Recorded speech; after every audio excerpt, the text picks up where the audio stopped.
दोस्तों, रमा एकादशी कार्तिक माह में कृष्ण पक्ष के 11वें दिन और दिवाली से 4 दिन पहले मनाई जाती है। यह कार्तिक कृष्ण एकादशी या रंभा एकादशी जैसे अन्य नामों से भी लोकप्रिय है। रमा एकादशी व्रत का पालन करके जातक अपने पिछले पापों से मुक्ति पा सकते हैं, साथ ही अपने जीवन में सफलता प्राप्त करने में सक्षम होते हैं। इस व्रत को करने से प्राप्त गुण कई अश्वमेध यज्ञों और राजसूया यज्ञों द्वारा किए गए गुणों से कहीं अधिक है। रमा एकादशी व्रत कथा। पौराणिक कथाओं के अनुसार प्राचीन समय में एक नगर में मुचुकुंद नाम के एक प्रतापी राजा रहते थे, जिनकी चंद्रभागा नामक एक पुत्र थी। जब राजा की पुत्री बड़ी हो गई तो राजा ने उसका विवाह राजा चंद्रसेन के बेटे शोभन के साथ कर दिया। कथाओं में किए वर्णन के अनुसार शोभन एक समय बिना खाए नहीं रह सकता था। एक बार की बात है, कार्तिक मास के महीने में शोभन अपनी पत्नी के साथ उसके यहाँ यानी ससुराल आया, जिस दौरान रमा एकादशी का व्रत पड़ गया। चंद्रभागा के गृह राज्य में सभी रमा एकादशी का नियम पूर्वक व्रत रखते थे, जिसके चलते चंद्रभागा के पति शोभन को भी ऐसा ही करने के लिए कहा गया। मगर शोभन इस बात को लेकर परेशान हो गया कि वह तो एक पल भी भूखा नहीं रह सकता है, तो वह रमा एकादशी का व्रत कैसे करेगा। अपनी इस परेशानी को लेकर वह अपनी पत्नी चंद्रभागा के पास गया और उपाय बताने के लिए कहा।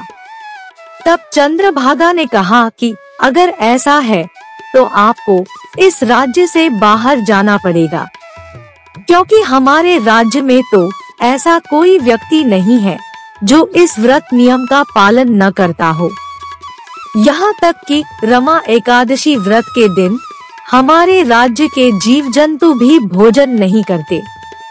ये सुनकर शोभन को रमा एकादशी उपवास रखना पड़ा, किंतु व्रत का पारण करने से पहले ही उसकी मृत्यु हो गई। शोभन की पत्नी चंद्रभागा ने पति के साथ खुद को सती नहीं किया और पिता के यहाँ रहने लगी। उधर रमा एकादशी का व्रत के पुण्य से शोभन को अगले जन्म में मंद्रांचल पर्वत पर आलीशान राज्य प्राप्त हुआ। एक बार की बात है कि मुचुकुंदपुर के ब्राह्मण तीर्थ यात्रा करते हुए शोभन के दिव्य नगर पहुँचे। सिंहासन पर विराजमान शोभन को देखते ही उन्होंने उसे पहचान लिया। ब्राह्मणों को देखकर शोभन सिंहासन से उठे और पूछा कि यह सब कैसे हुआ।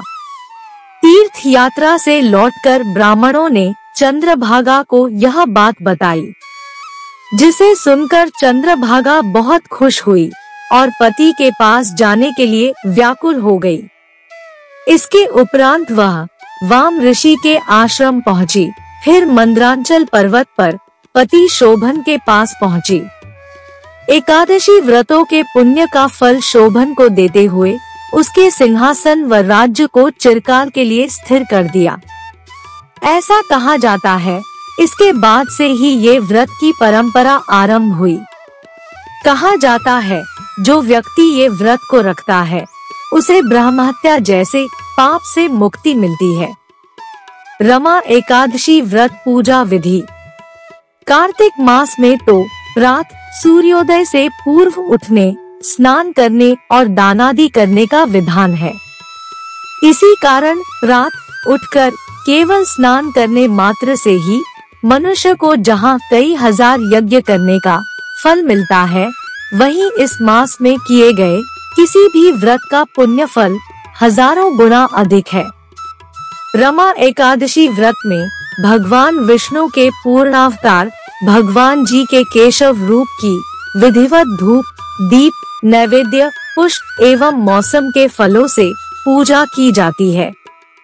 उपवास अनुष्ठान एकादशी से एक दिन पहले यानी दशमी से शुरू होता है। इस विशेष दिन अनाज या चावल का उपभोग नहीं किया जाना चाहिए, केवल सात्विक भोजन ही ग्रहण करना चाहिए। इस दिन सूर्योदय के बाद कुछ भी खाने की अनुमति नहीं होती है। एकादशी की पूर्व संध्या पर व्रत करने वाले व्रती पूरे दिन खाने या पीने से दूर रहते हैं। उपवास अगले दिन द्वादशी पर पारण के समय संपूर्ण होता है। जो श्रद्धालु व्रत कर रहे हैं, उन्हें व्रत तोड़ने से पहले हरिवासर समाप्त होने की प्रतीक्षा करनी चाहिए। हरिवासर द्वादशी तिथि की पहली 1/4 अवधि है।